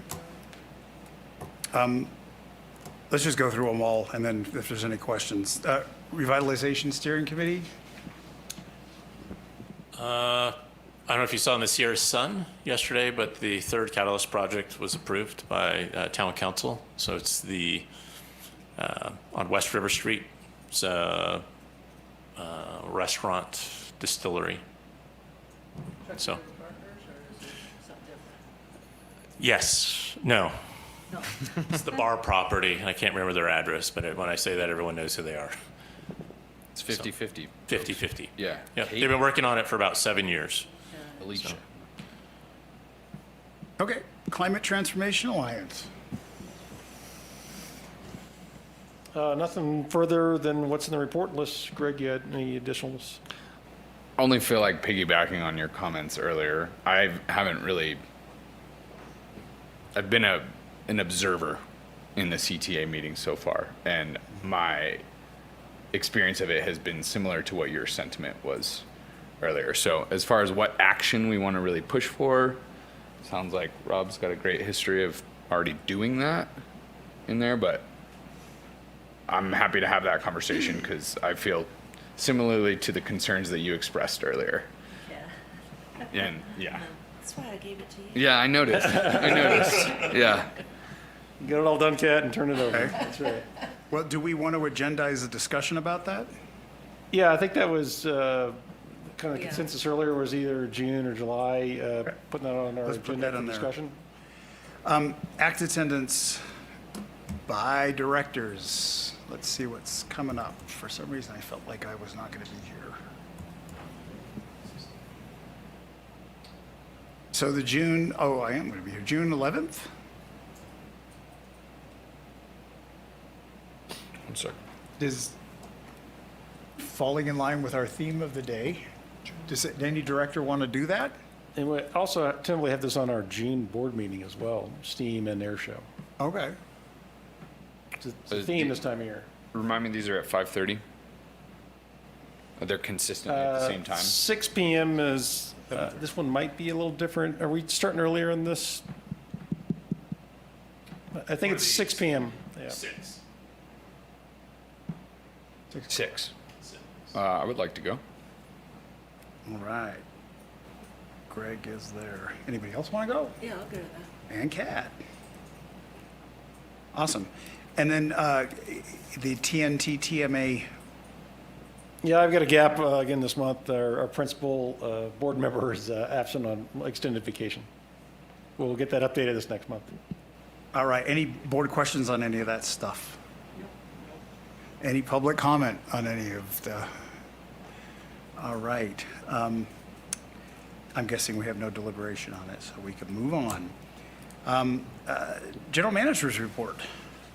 Other than information provided, a couple highlights that's not in the information provided. We are planning on revisiting Wattle Ranch controlled burn out there starting next week. There's about 20 acres-ish that was not addressed through treatment with fire on the ground this last fall, that the CAL FIRE is prepared to get out there starting on June 2nd and doing a burn if conditions are appropriate for the 2nd. And they are scheduling 3 days, I believe, Vince, if that's right, total. 3-hour burn, 3 days of smoke.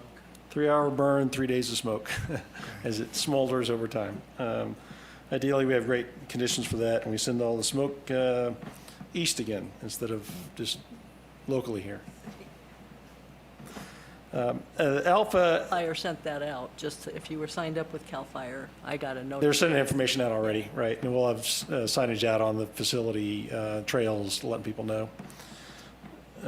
We also are beginning our Alpha 2 apron construction project starting on Monday, June 2nd also. So we'll have contractors out here beginning that process as well, since we have awarded that contract and we want to get them busy and getting them working. In the management report itself, there are 2 attachments, which is our sustainability report for 2024 and our land use report for 2024. You see the highlights in there. I just put in my staff report beyond the extensive reporting that is in those 2 separate reports. Our overall emission for Scope 1 and Scope 2 is down year to year, 3.8%. Those are the areas that we have a lot of control over. It's how much we're using and consuming in the way of electricity or fuel for our airport operations here in the district. The biggest area, the 90% of our emissions, is the Scope 3 emissions, and that's a fuel that we sell for aircraft. That is actually up 5.6% year to year, but our sales volume of jet fuel particularly is up 15%. So the utilization of sustainable aviation fuel only has our emissions up 5.6%, which is a great sign directly of the benefit of using sustainable aviation fuel here. Question about that? Yes, In ma'am. terms of Scope 3 captures all of the fuel sales, even though we've bifurcated with the sales, you know how you set Yes, split this up. is, it's still total sales. This is 2024. We're still doing all the sales ourselves Correct. before we change it this year. But going forward. We'll will still this track for all the fuel that was sold at this airport, right? Scope 3 won't like drop That in won't- half that- because. that won't our change, fuel- right. Okay, We'll still account for all of it. okay, thank you. Item number 4 in here, we do have a partnership. We are working with the Maker Show. Jeff has a little bit in his report as well. We are sponsoring and helping facilitate what we're calling with the Makerspace Maker Show Flight Lab on June 8th, where we're going to have some static aircraft and other various vehicles in the emergency response sector, perhaps some rotary wing aircraft as well, to add a little bit more to the Maker Show and be a little bit of a replacement for the traditional air show that we've done in the past, since we're not having an air show this year, particularly because of the ramp reconstruction efforts taking place. We're partnering with the Roundhouse to kind of up the aviation element of the Maker Show itself. For those that are looking for a real air show, there is an air show that's happening that same weekend out of Beale Air Force Base And I linked some information in there as well to that if folks are interested in attending that. It is a free air show. There is a price of parking admission of $15. But there's some information you can find out about that if you want to go catch an air show just a short drive away from here. And I will conclude there. And Josh, I think, had a couple updates. Thanks, Rob. Just a couple of updates this evening related to the California legislative cycle. So June 6th is the last day for bills that were bills to be passed by their originating house. So I think sort of a good way for us to see what has legs and to start paying attention. So we'll start providing more substantive updates as some of these bills of note kind of move forward. But I did want to take an opportunity to talk a little about some of the bills that did not make it through, and some we may see in the next year, the legislative cycle in 2026. The first is SB 496. This would have made changes to the clean fleet requirements to provide some more exceptions for emergency type vehicles. There's some of those vehicles that don't fit within traditional, fire truck, police vehicle type thing. That are implicated by the rule do create challenges for a lot of the utility districts. And the CSDA, Aqua, and others had really made a priority of trying to get 496 through. Unfortunately, it was held in the Senate and will not be moving forward. On the good news, AB 810 is a bill that is now a 2-year bill, so it could be considered in 2026. What it would have required is that all special districts, JPAs, and other local agencies that are not using .gov or .ca.gov in their website to change to that. So for us, we would have had a change from .com to .gov. And as mentioned, that won't be considered this year. The last bill I wanted to talk about is AB 1383. This is a bill that would have made a number of changes to the rules under PEPRA related to CalPERS pension. And most relevant to us, it would have increased the cap for pensionable compensation. So one of the ways that PEPRA seeks to manage pension costs into the future is to cap the amount of compensation that is pensionable, and anything above that it isn't. This bill would have substantially raised that cap, which would have led to increased pension liability for all affected local agencies. The last update I had, somewhat related, is just an update on the California state budget. So you probably saw that the governor released the May revise a couple weeks ago. And the reminder, the deadline for the legislature to pass the budget is June 15th, so before our next board meeting. Happy to answer any questions. Did AB 1383 pass? Oh, I'm sorry. That bill did not move forward. Okay. I have a question for you, Josh. Historically, and I don't have proof of this, I just have what people have told me, that the state of California, when it's had a budget crisis, has gone to special districts and taken tax money. We now see a budget crisis in the state of California. What do we think of this? So that'll be a little bit of a longer answer, so bear with me. So absolutely.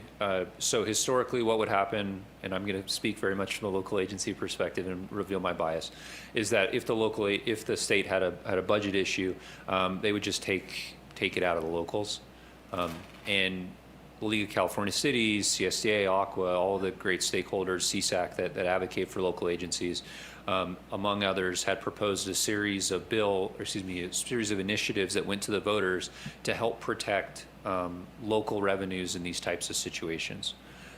And the short answer is, under the current constitutional provisions, the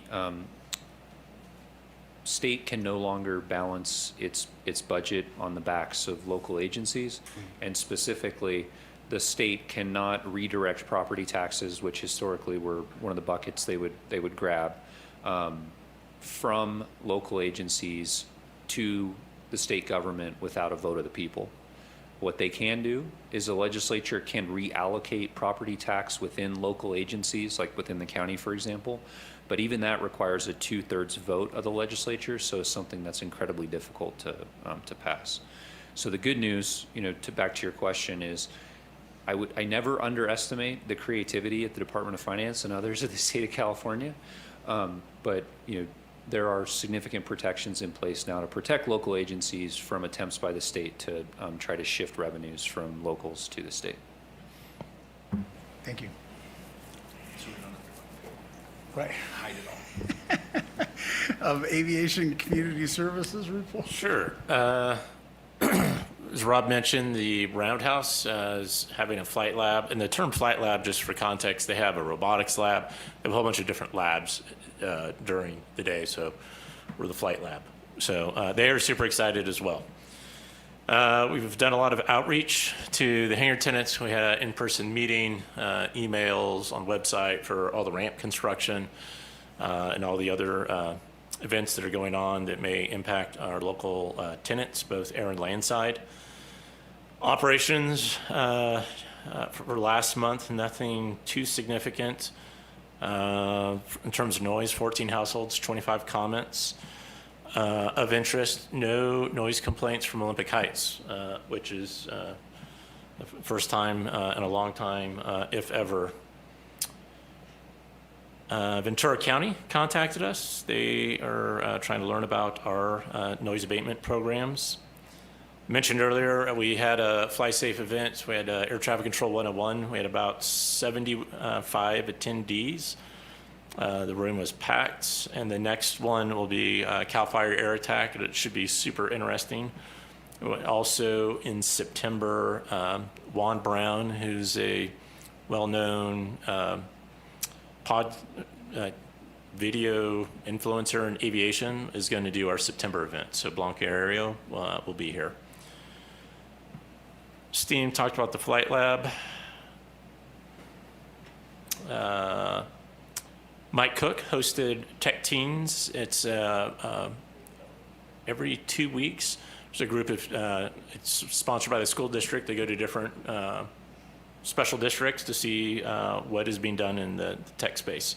So Mike did a great job facilitating that. We also have had a mission to Mars with a charter/homeschool that's been coming here every Friday instead of a Monday through Friday, and they're finishing up in June. We're still continuing to do some hangar placements. And I will go on to the runway utilization report for the winter period. Lauren, if you could call that up. Good news, this winter to last winter, not a lot of change, pretty static, but if you go in the lower left corner, that shows our runway 2 utilization for the past 4 years. So this past, for calm wind, so when the pilot had the option to use runway 2, this past winter was our highest use to date since we started tracking it in 2016. So that's a good news story that our, the piston pilots for the most part are local pilots. So the message is getting out and they're utilizing the runway when they can. And we will continue to work on that. Was 21, 22 when there was work being done on 1129? Because I know we were bringing in smaller jets on 220 that year.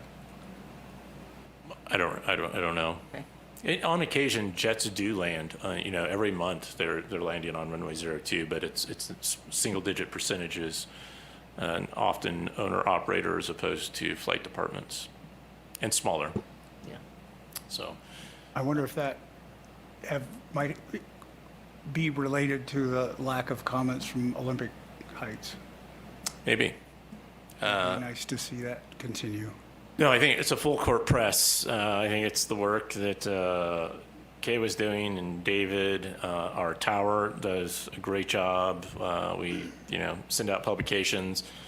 I think the Fly Safe events that are well attended, DVQ does a really good job of interspersing. These are the things we care about in really good, humorous ways that the pilots are coming here. They're getting value out of it. But then we also have a captive audience to talk about some other things that we care about. And so I think, it's a holistic approach to all these things.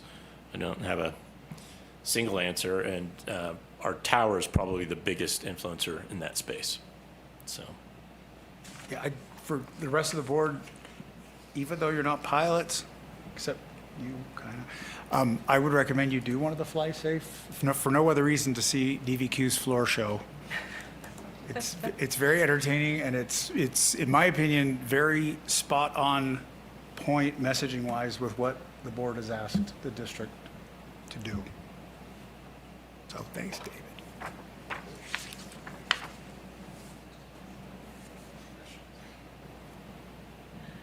Good evening. Just want to give you a couple quick highlights from year to date through April 30th. We are at 7.6 million in revenue. We're up 360,000 to budget. Expenses 3.5 million, down 1.4 to budget for a net income of 3.1. We're ahead 1.8 million to budget. As you heard earlier, the audit is officially done. Thank you to my Emily, who's no longer with us, and Laura for getting it all done. It was definitely a team effort and got it finished up. So now we're ready to move on to all the rest of the projects that we have. Next on the list, hiring and training a new Emily, a senior accountant, and we're going to take everything that we had from the old accounting system and build a data warehouse so that we have historical information going forth. We don't need to bring everything into NetSuite, but having access to it is super important, especially from an audit perspective. And we can talk about the COLA next if anyone has any questions or doesn't have any questions on the financials. Any questions for, no? So every year in May, we talk about the CPI index and where we're at. You can see there January through April's percentages. Right now, April's 2.3. So we'll come back next month with May. It comes out on the 15th of every month, and present that to you for application within the whatever pay period July 1st falls in. These are year-over-year numbers? That's just this this year, each month, January through April. It's going up 3% per month? The change in rate. It's just whatever the rate is by month. Yes. But it's an It's 25, it's January 25, the rate. Versus that 2.9 is January 24 to 25. Yes, thank you, yes. Okay. It's going down, because the prior year is dropping off. Correct. Yeah, this time last year it was in the 3s. Any questions on that? Any questions on any of the reports? I have a question. Going back to the static display thing that we're doing in conjunction with Makerspace, are we taking advantage of the attendee information we have for the air show to promote any of the other stuff that's going on? Yes, so the monthly newsletter that we sent out, we advertised in it. We'll send again on the 1st of June. We'll send another one out. Everyone, when we used the Band Wango app, when we gamified 2 years ago, Right. those that opted in, because you could opt in or opt out for contact info, all those that opted in, we are hitting emailing. We are not emailing the people that opted out. That's great. Do we have any public comment on the general manager's report?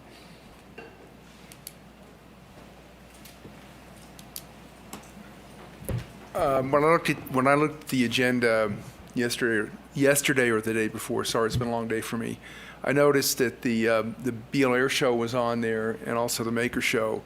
And so the Civil Air Patrol will have its aircraft on static display for the Maker Show, and we'll have some cadets there and a display with an activity for young people. And then at the Beale Air Show, we'll have three of our adult members, including Maggie and me and several cadets there to help with the flight line on Saturday. We have to come back Saturday evening to be at the Maker Show, but that continues on to Sunday. And we've done this also down at McClellan for the Capitol Air Show. So the activities that we host here, we use as an opportunity to get young people and Truckee's name out in the wider world. Thank you. Thank you. Great, thank you. All right. Item 12, future agenda priorities and meeting management. Review of upcoming meetings. Just the two items that came up in discussions today. One was talking about adding, it's already on the rolling agenda, the STEAM and Air Show for next month's agenda has been added to the rolling agenda. We talked about also adding a CTA agenda topic either to the June or July agenda as well. So I'll add that to the rolling agenda after we have a conversation, President Diamond. That's all I had, unless there was other ones. Any comments, questions from us on that? Okay. Any public comment on future agenda priorities? All right. Item 13, staff and board member at conference attendance. Anybody conferenced this last month? Nothing from staff. Nothing from staff. All right. Any board member announcements? Okay. Motion to adjourn. Second. All in favor? Aye. Thanks, everybody. Lot done.